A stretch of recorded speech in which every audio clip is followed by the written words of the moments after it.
Hello, and welcome to The Fool and the Philosopher. The Philosopher and the Fool. Right now, we are faced by the coronavirus. The world is staying at home. Everything has changed. Many people can't work. Many people are having to change their work. Many people working from home. This isn't something that is going to stop until we have a vaccine. And vaccines take over a year to make, if they get made at all. So just the simple fact that we are going to have to change our lifestyles for, who knows, 2 years? Yeah. Is going to change the world. There's going to be, well, we might remember what it was like, at the very least, to be separated from everyone. So we're going to want to spend more time with people if possible. Or we're going to realize the benefits of being able to work from home and spend time with family. Or people that are old and have to work from home or can't work are going to retire because they realize, I don't need to be doing this. We're going to try to reduce industries where possible. Like, why have an industry where you have a bunch of people crammed into a building when you can have a machine do it? And then those people, well, they can go to the other jobs that the older people are retiring out of, dying from, to a certain extent. Mm-hmm. I think, I'd like to see a historical analysis of plagues or pandemics, because Europe changed entirely after the bubonic plague. Yeah. You had specialized workers, the end of the serf. Yeah, the value of the serf went up hugely. They went from being property to being a valuable person because you needed someone to work your land. Yeah. And instead of moving around constantly, it was hey, will you stay with me and help me out? Specialists like blacksmiths and millers, potters, all those people became far more valuable. So I think one of the huge things that I could see happening, because I don't see any reason why not, is companies are going to invest in resilience a lot more. So superstores are going to put in systems where, better organizational systems will be my theory, where they can just deliver orders to people easier. Yeah. And also put in self-checkout things so that they can not put their employees at any risk. Yeah, well, or their customers more. Yeah. Because there's also talk of employees wanting to strike, and there's one plan for April 20th or something I saw vaguely. I don't know if it's true in any way, but they don't want their employees to be able to do that. So I think the employees are going to learn they're not actually that valuable. It's not because their job isn't important. It's because it's so easily replaceable. Yeah. So, because there's two sides to a strike. You need to be an important service, but you also need to be not easily replaced. Yeah. There was a company, they do door-to-door deliveries. They're called something cart. And they had a huge strike, and they said on the day of the strike, their profits were higher than they had ever been. They had more people working for them than they ever had, because more people are like, hey, I'm not working right now. I need a job. Yeah. So they went in and worked. Became temps for the company while everyone else is striking. Yeah, I think people in general, not just companies, are going to try to work towards resilience. Wait, my job could just end. That. Yeah. That has always been a concern, but you tend not to think about it. You think, I go to school, I get a degree, I get a job. But you can, it doesn't stop you from getting fired from the business shutting down, from just bad luck, from a disease happening. Yeah. So you're going to want to either look for a very robust job, like one where you can work from home or from work, or has very transferable skills, or you're going to want to also have your side project of your garden, or you're selling handmade things online, or your YouTube channel, or I think those are going to become bigger. Yeah. I think there's going to be it'll be interesting to see what the balance is, because there's a stepping back of more people baking, more people cooking, the slowing down, the wholesomeness. I don't need sugar in everything. I don't need constant flashing lights. I don't need constant blaring noise. But on the other hand, you're going to have more people trying to provide entertainment, and more, and the competition for that's going to increase. And the competition for attention, I think, is going to increase even further than it already has. Yeah. Which means... But on the flip side, some entertainment has stopped. Mass entertainment can't happen anymore. So many movies, production has stopped. So many TV shows, production has stopped. It's individuals having to do things like newscasters are going from home or the only person in the office. And like, was it some movies are just going straight to services instead of, like, them being in theaters. Like, they're just straight to Disney Plus, straight to Netflix, straight to whatever. But I don't think that'll slow down things. I think that'll increase it almost, because then... But you can't have, like, film with, like, 30 people in it. That's... Yeah, but you can have 5,000 new YouTubers, and you can't watch all of them, and you're going to be constantly bombarded by them. I guess so. And that's not bad, because the competition, you'll have the cream rise to the top. But I think that the attention grabbers might be the ones that rise to the top, which is how it's always been. But that might... I think there's, on the other hand, again, ordering stuff, well, I think has gone up, actually. I would have thought it would go down, because people don't want to put all the postal people at risk, and they don't want to put themselves at risk by getting more stuff ordered to them. You want to reduce contact as much as possible. But I think money is also going to go down, so that might reduce the constant consumerism. Also, non-essential orders are slowed down. Like, their delivery time is slowed down a lot. Actually, related to that, I think there's I've talked about before how with video games, I always want there to be a new one that comes out that replaces all the previous ones, because I'm stressed out about how many good games there are. Yeah. But this is a nice time for people to have 5 months to catch up on books, video games, movies, whatever else. If only their arms are working. And it's a great, not for me right now, but for people as a whole, to catch up on all these things, because they're not making them right now, or their production is greatly slowed down. Yeah. Plus, on the consumerism side, I've decided for myself, like, stop buying video games. You have so many. Yeah. Well, so on my side, the funny thing is, so my birthday's coming up, and I was, like, told by our mother, it's like, all right, just tell me, like, a game or software you want that you can download online. And I'm thinking, I have, like, 5 games right now, which I all want to play. I have all the games I kind of want right now. Well, I think there's more good ones. It's just, like, there's a lot more games I want to play, at least. But I can't. Like, I already have, like, Baldur's Gate 2 to play. I have Divinity Original Sin 2. Yeah. I want to play Exalt, which is a mod for Ultima 7. Like, there's been good games out for, like, when did Ultima 7 come out? Like, 98 or something? 95? Yeah. Like, these games go way back. And of course, like, was it Mountain Blade 2 is out, and that's kind of consumed my life. Is it windy out or something? I don't know. You know smoke now? No, I'm noticing this weird, like metal rubbing sound. I don't know if you're just got a really squeaky clean colon or something. Sure, we'll go with that. Anyways, video games are... Well, I had this thing... I don't have it so much now, actually. I used to feel like I wasted my day if I don't play a video game, or don't play video games during the day. Like, it's like you haven't walked that day, or you haven't worked that day. Like, it's that sort of like, I'm wasting my potential, I'm wasting my life if I haven't played video games. But now I just feel like every day is a waste, kind of. But on the other hand, it makes the video game something like, oh man, I wish I could just kick back and play some Breath of the Wild. Because it's a perfect time right now. I'm not immediately starving. And I can't work because nobody's hiring. Yeah.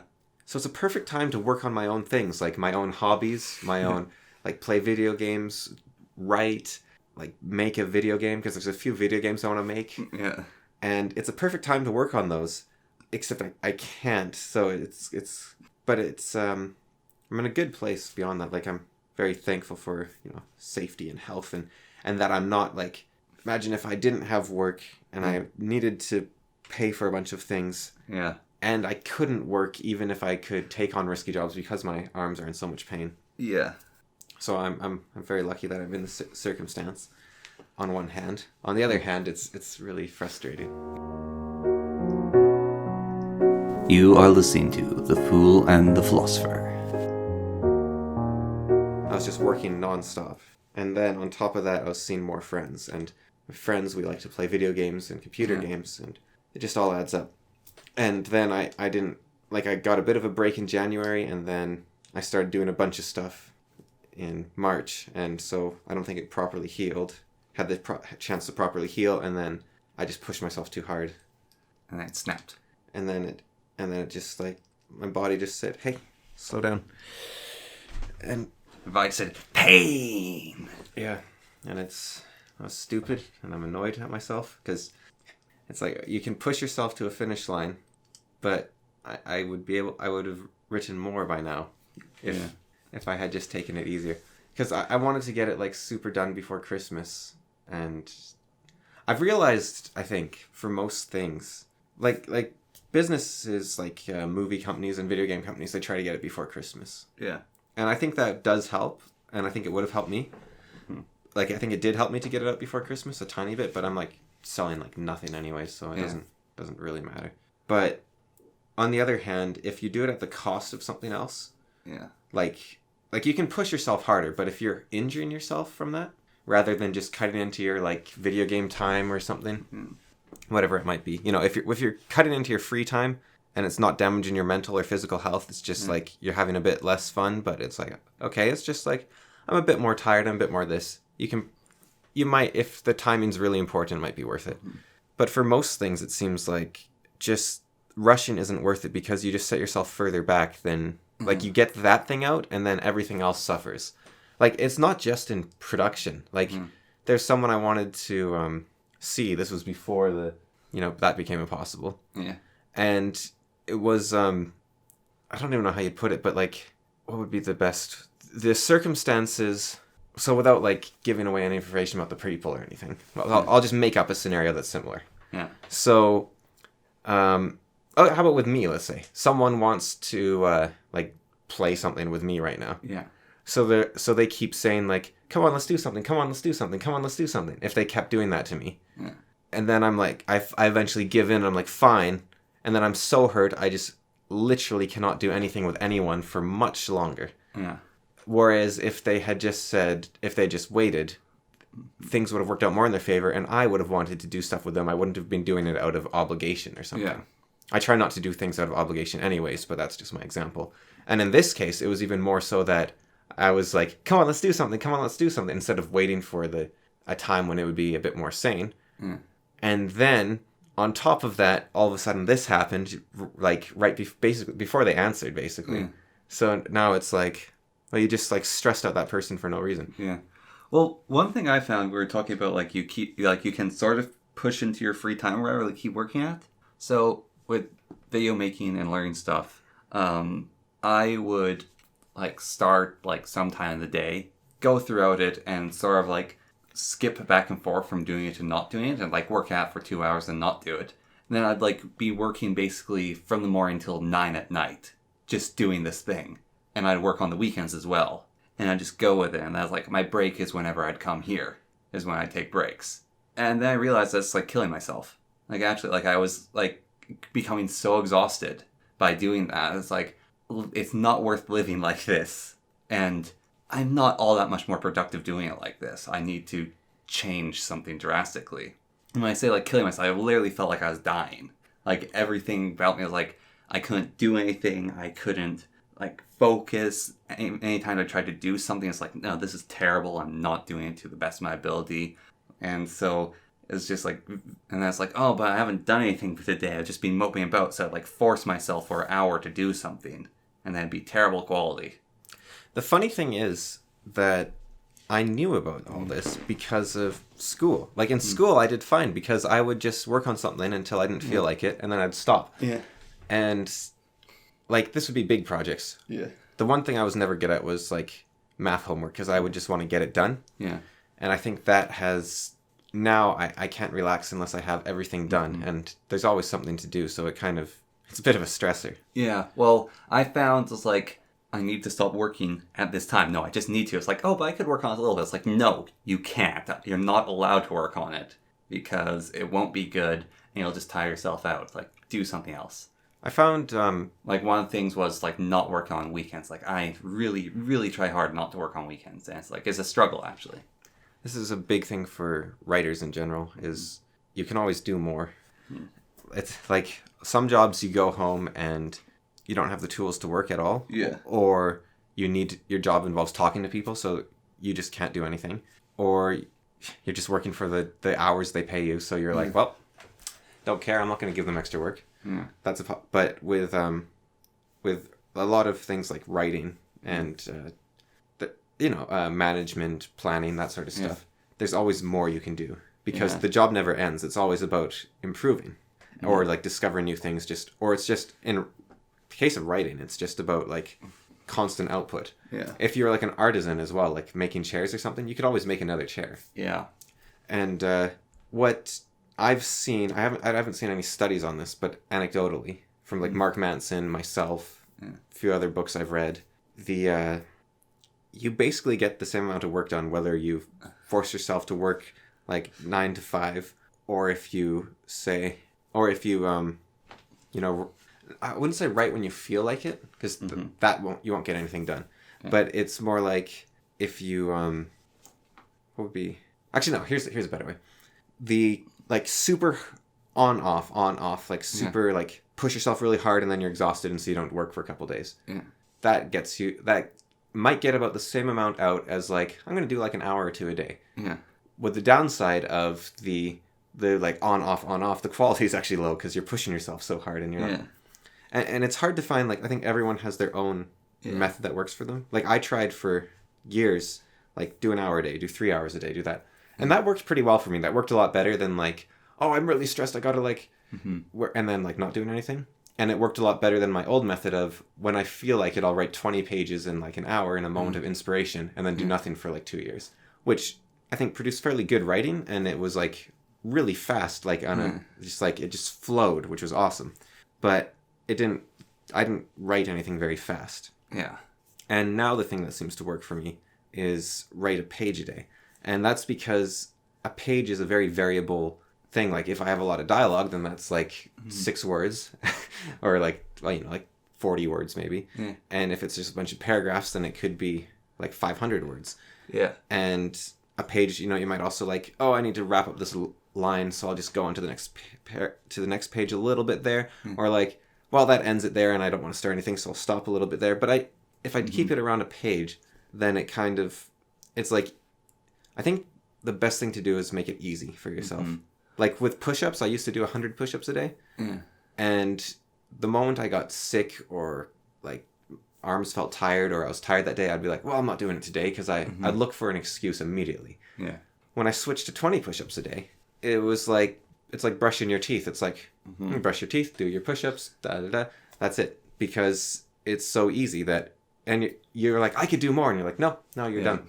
Because you're not trying to, willpower is not sustainable. You cannot do something on willpower. You have to make it habit. Yeah, well, there's that one thing that Jordan Peterson was talking about, like you make a deal with yourself. And it's like, all right, so you'll do 20 push-ups and then we will like go and like watch that movie or something. Yeah. Like that's the deal. And then you've done the 20 push-ups and like, oh, I could do more. It's like, no, that's not the deal. And your body will remember it and won't want to do push-ups again. Or you do the 20 push-ups and they're like, oh, I should go for a jog now. It's like, hey, we're going to watch that movie. And then so like if you tell yourself that whole little thing or like you have that deal and then you break it, you like cyclically like make it so you don't trust yourself. Huh. And so like he's saying like you better fulfill your deals with yourself or you'll lose trust in yourself and then you won't be able to make these deals anymore. Because you're like, hey, let's do this. Like, what was the one example? It's like, do that paper, like do those 5 papers on your desk and then we can go get a coffee because we like coffee. Maybe add some espresso to it, whatever. And it's like, what? Really? You'll do this for me? He's like, yeah, sure, deal. And it's like, you better do that. Yeah, I think in the case of like a regular activity like push-ups, you can't sustain yourself on deals because no. Well, that's brushing your teeth. That's a chore. That's living life. Yeah, I don't even think brushing your teeth is a chore. Like it is actually just such an automatic thing. Like, I don't even see it as like I don't see it as anything. All right. Yeah. So it's just living your life. But on the other hand, I do think that like you're right. Keeping your promises to yourself is important. It's, with push-ups, I used to do like, okay, 20 push-ups. And then I'd be like, all right, just 5 more. All right, just 5 more. And it definitely, and that's the thing that runners sometimes do. Like, I'll just run to that thing and then that bush and then I'll just run to that. And it is draining because you're like, when do I actually get to stop then? Because I can always do a little bit more. Yeah. And that's meant to push yourself, which I guess is, I don't know, like pushing yourself, I guess, can be good, but it's Well, pushing yourself. But you got to trust yourself too. Yeah, pushing yourself is, all right, I did that yesterday. Let's go a little further this time. You tell yourself it that time. And I think also, like, there's this writer. He's one of the more prolific writers out there. Like, he writes a huge amount. And he doesn't say, like, I'm going to write a page today or something. And that's one thing I have to catch myself, actually, is like, I'm like, oh, I could write another page. I got some great ideas. And I just step back. Like, that's tricky for me. But I do it because I didn't think of it in terms of I need to trust myself, but I think that's what it is. Yeah. But this writer, anyways, what he says is, like, someone asked him, how do you write so much every day? And he's like, well, I just have a rule where every day I have to write at least 250 words or something like that. Or no, it was like, I have to write at least 250 words. And he said, for the last, like, whatever it was, 30 years, I've never written less than 2,000. But all he has to do is write 250, basically. Because it's just, he gets started and then he just goes. So it's like, you wake up in the morning, you're like, oh, I don't want to work. It's like, well, I just have 250 words to do. That's fine. And then he just goes. Yeah, well, I mean, when I'm doing animation and, like, 3D modeling stuff, or making something like buildings in Minecraft, that's a little bit of one. I like, get into a zone sort of thing where I just keep going and going and going. Like, yesterday I finished the animation, and I went over, like, the time that's, like, I meant to stop at 3. That's because with animations and stuff like that, if I'm working on them, I can just work on them. Like, it's, oh, let's just go. That's called flow. Yeah. Yeah, so I can just, like, flow with those things. Yeah.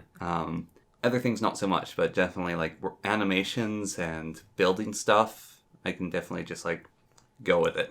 That's the only way I can do stuff, basically. I need to, like, get into that sustained mindset, because I'm very inertia-based, I think. Like, if I start doing something, I can just keep doing it. Like, you've probably noticed me with video games where I'll just play, like, one game and just, like... Yeah. And then if I don't play it for, like, a day, then I just won't play it because I don't want to. And it's the same... Like, that's why I can't really watch TV shows, because if I stop watching them, I just don't want to watch them again. Yeah. And also all the flashing lights kind of nauseate me. With your old man eyes? I don't think it's, like, old man eyes. I think it's, like... I can call it, like, I have, like... strong survival instinct or something, but I like notice motion a lot, and yes, I'm like, I guess you call it on edge or something. Good survival trait, not great for watching movies and, like, trying to concentrate while someone else is nearby. I wouldn't work very well in a cubicle, I don't think, unless, like, the thing is though, when I, like, work at a computer or so, eventually I get into the mindset, right? I get into the flow state, and it's just like, and then that's all there is in the world. Like, it's like you can be in the most awkward, like, keyboard and mouse setup with, like, a tiny monitor, and your head's craned weird, and you're like, this is impossible. And then all of a sudden, it's like, and then once you're done, you're like, I can't move. No, my body's broken. No, like, I think I relax or something into it. But, like, the problem is, if once you're like, whoa, I'm getting tired here, and then you just keep going. That's, I think, what I did to myself. And the problem as well was similar activities. Like, I think I could have played as much and done as much, but I shouldn't have been sound editing and playing Baldur's Gate. I should have, because Baldur's Gate is a very clicky game. The UI isn't a modern UI at all. If you kill 20 kobolds, you have to click like 50 times or more to get all this stuff, get all the gold. And, like, for my own hand health, I was, like, not getting gold basically from kobolds. You need to get that voice bot program and just, like, move your mouse over things and then say click. No. The one thing I did actually was, we have the same mouse. This thumb button, I actually remapped that to a click. Okay. So I could, like, alternate with... Well, that thumb button is actually having problems, I was noticing. One thing that really helped is I was holding it like this and dragging my wrist around because I don't like having my thumb on a button. And so I've, like, had to train myself to have the thumb on the button because it actually doesn't do anything. Yeah. Unless you're playing an FPS and that slows the game down, which is kind of cool. But And I changed it to a click, which is just fine because that's, like... Yeah. Well, it's just like... It was like, it's like this nose. I can't put my thumb there. Wait a minute. No, I can't. Just rest it there. And, it's... And then, like, editing, that's also using my finger, so it's just mix it up. Sound editing. Yeah. I have to be careful with sound editing. Like, it hurts you if you do. Especially the episode I'm working on right now is, like, the episode that needs the most editing of any we've done. It's the 4th episode, and it's, like, it's a bit of a mess. And I'm halfway done it. and that was like a month ago because I haven't been able to work on it since Yeah, then. no, you have to be careful with sound editing. I think that's actually what did it, basically. Yeah. But the problem was, I felt like guilty not working on it or something, because I was like, I'm falling behind on the episodes.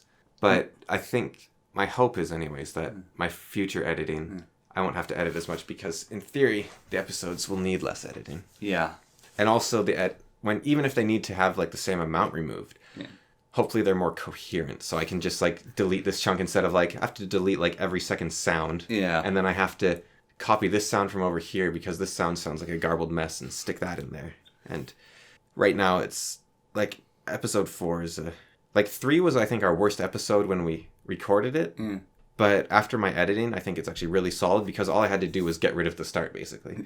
4, I think, was our best episode when we recorded it, at least back then. Yeah. But there is so much mixed in garbage. It's like much hard. It's a hot mess. It's like it's what the difference is, right? It's like a lasagna with shards of glass in it, whereas the first one was like dog poop on a side plate next to a bowl of soup. Like, it's like, well, it's easy to get rid of that side plate. It looks worse, and but and it's done. Yeah. Whereas this one, it's like, well, that's a better dish, but picking out all the shards of glass is time consuming, and you're probably gonna miss a few. You are listening to The Fool and the Philosopher. I think another thing that'll happen. I haven't worked in many workplaces. Like I worked as like a wood cutter, tree feller type. I was like a clearer. Well, they're called like a silviculturist or something. I was like a silviculturist assistant or something. I don't know. It's like you work with trees, but it's about landscaping. Yeah. It's not like you're not felling trees regularly. You're landscaping. Yeah. And I worked at a kids camp, and I've done writing, and so those 3 jobs, you work nonstop. Like like the kids camp especially. It says you work 8-hour days. You do work 8-hour days. But when I've gone to people's workplaces, and when I worked for Elections Canada, when I was at the office, which I wasn't that often, but when I was at the office, I noticed that, like, they say it's impossible to work more than like 4 solid hours a day for most people, or you don't get like much more than 4 hours worth of work every day. And that seems generous, like going to offices. Like, people don't actually work that much. They talk to their coworkers, they get up, they sit down, they go to meetings, they're on the phone. And a lot of it's unnecessary stuff, like, we need to, let's coordinate so that we know what you're doing in the next, like, day, so I can, and it's like, why don't just both work? Like, it's so that you don't do the same job by accident. Yeah. But I think that overlap is so much smaller than what you lose for, like, the endless meetings and talking and, like, this and that, and just your coworkers stopping by, you're getting up for your breaks. Like, I think what people working at home, our mom's actually having this issue. She's finding she's working too much. She needs to, like, sit back and, like... Like, again, the jobs I've held, or the short amount of times that they've been, one of them was being a hired hand or a handyman, going around doing things, and I was paid by the hour, but I also had to do the job well, so other people would, like, recommend me. And also, I just wanted to, like, get the job done, then go home. And so I would go there and work the whole time. It's like, oh, you should take a lunch break. It's like, it was 5 minutes. Yeah. That's all I needed to eat. I can keep working. And I would, like, get the jobs done. And a weird thing was, like, if I'd taken longer, by hours I would have gotten paid more. But by, like, doing jobs so fast and well, there you go. To salivate a little bit. I've noticed. I would get paid extra. Like, this one woman was like, okay, yeah, we agreed $20 an hour. And I would... I did 3 hours of work for her, and then she paid me for 6. Because I was like, I was expecting you to be here all day. But I was like, no, I just got the job done. And then the other job was a construction worker for a short while. And that was, you constantly work until there's, like, nothing else for you to do. And then, like, the boss or whatever is like, all right, come do this now. All right, come do this now. Like, he just always has something else for you to do until the day's done. And then the final job I've held was working in a minerals lab of processing rocks. And when you're hired on, they're basically saying, all right, do as much as you can and learn to work fast, because in the next week we're going to give you a quota, and you have to get that quota done every day. And if you can't complete that quota, we're going to move you to a different job, which is easier but worse, basically.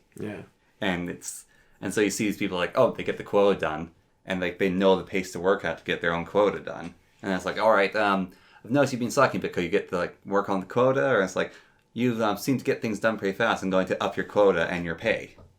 And so those jobs are, you have to constantly be working. Yeah, but a lot of office jobs are not. Mm-hmm. And I think that's fine because you do need like breaks in between. Yeah. But I think people will realize that they can cut out a lot of the... Mm-hmm. Like, I think it'd be interesting if there was a bigger move towards telecommuting and working part-time, because they realize that combined, you're getting the same output or something. Yeah. And then, like, so pay going up, that could be a potential. I think there could be an economic boom after this, but that would only be after the vaccine, because before then people are going to have to slow down. Even, like, even if, like, the virus dies down and they decide you can go back to work, people are still going to have to proceed with caution. Yeah. It just can spread so fast. Yeah, like, I think doing the minimum like, when they say, okay, you can head back to work, I think only people that need to head back to work should. Mm-hmm. Like, you don't have a job. Like, if you're working from home, I think you should stay working from home, basically. Yeah. Because we need to keep this as, like, small as possible. Yeah. Because exponentials go up insanely fast. Yeah. Like, you had the States go from 64 cases to the biggest in 2 weeks. Yeah. They're at, like, I think they're, like, around 1 million cases right now or something as of this recording. You know, if you look at, like, a graph, like, you can make a graph of this really fast, which is, like, the infection rate is 1.3 or something. So you infect, like, a third of a person a day per person. And so 3 people will make 1 more person infected. And then you go another day, and that's about 6 people or so. And then that's 2 people a day. And then it just, like, keeps growing from there. Yeah. Like, it gets insane until someone's immune to it and no longer passing along. Yeah, it'll be interesting to see the change in the future.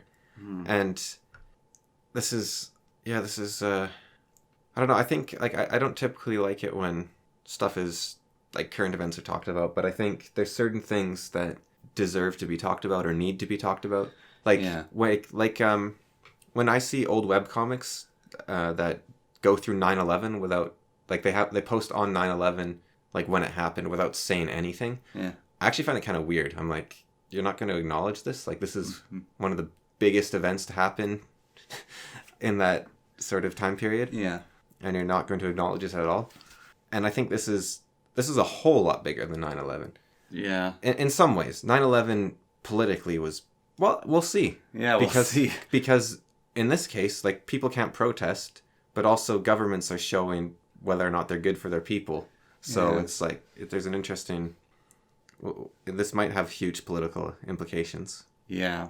And this isn't something that you can get angry about compared to 9/11, where that was, like, people versus people. Yeah. So it's different, but it affects everyone, whereas 9/11 was the United States and their allies. Yeah. And it didn't even have to be that big a deal, but they made it one, and whether or not that was correct, I don't know. I don't know enough about that sort of thing, but they definitely made it a big deal. And, like, it was a horrible event. Yeah. But it's, yeah. So I think, like, events like 9/11 and, like, this deserve to be acknowledged anyways. Yeah. Like, if I'm watching a YouTuber and they haven't talked about it, it's like, don't you exist in the world? Like, this is affecting everyone. So when you're listening to this episode, like, 10 years from now, then it'll be like, I don't know, like, I know how this pans out. All your speculation's a bit silly. But it's kind of interesting, actually, even listening to speculation then of, oh, this happened. Or I tend not to like it. Like, no? Like, when people, especially for video games, when they're like, this, like, I love it beforehand. Like, what'll be in this video game? What'll they do? Like, I could talk to you for ages about, like, what'll the next Breath of the Wild be, for example. But afterwards, it's like, oh, you foolish people. Oh, you were so wrong there. Oh, you were right there. That's kind of interesting. But I find the whole thing pointless in retrospect. Well, I really like looking at, like, what technologies they thought there would be. But it's very fun to do in the moment. Yeah. And, yeah, technologically, like, we could talk about, like, oh, man, this, I don't know if you saw, there's this new AI that can, from 5 seconds sample of your voice, can make you say anything. And not only that, it can take whatever it's saying and map that onto a face so the face moves as if it was saying that. And Dear God. you combine that with, like, this person does not exist, or you combine that with, like, things that let you move other people's faces. This is, like, crazy, but the people listening 5 years from now are going to be like, I use that to make my own episodes of Friends. Like, Yeah. that's what everyone does. It's just a hobby. Yeah. Like, it's going to look pretty barbaric in, like, no time. 2 years' time. And I don't know, if we're having fun, I guess we can talk about whatever we like, though, really. Yeah. Like, who cares if they don't listen to that episode or that section? We can just delete it out if we need to, like, later. Yeah. Like, not... But, like, 5 years later, we're like, well, this is obsolete. Let's just get rid of that. You are listening to The Fool and the Philosopher. The potential for everyone. Like, I think a lot of people will be able to start up their businesses from home, finish that book they're always wanted to write, all that sort of thing. Finish that song they're composing, whatever else it might be. A huge time for creativity.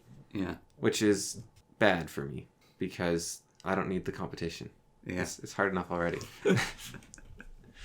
But for everyone in general, I think it's good. Man. Well, yeah. I don't know. So, The silver lining. I don't know. I'd almost... There's a silver cloud with a black lining or something, almost. Like... No, I'd call it... Like, I think the biggest problem right now is the economic issues of trying to support so many people without work. And that could cause huge problems. But I think, like, death is bad.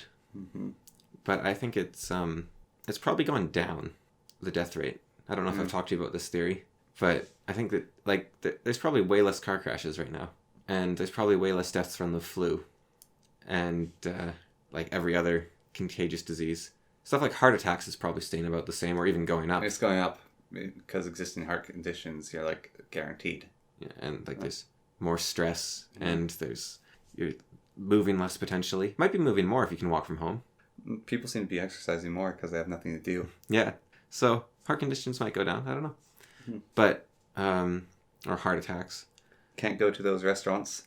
Yeah, but I figured the death rate's probably gone down for now. But I think the economic issues might change that if that become... I don't really understand economics, though, so I don't know where the governments are pulling all this money from. Like, if they had it, why didn't they give it to me? Like, I wanted it. Because it's very nice that they have all this money, but do they, or are they just making it up? Are they, like, devaluing our currency right now? It's quantum currency.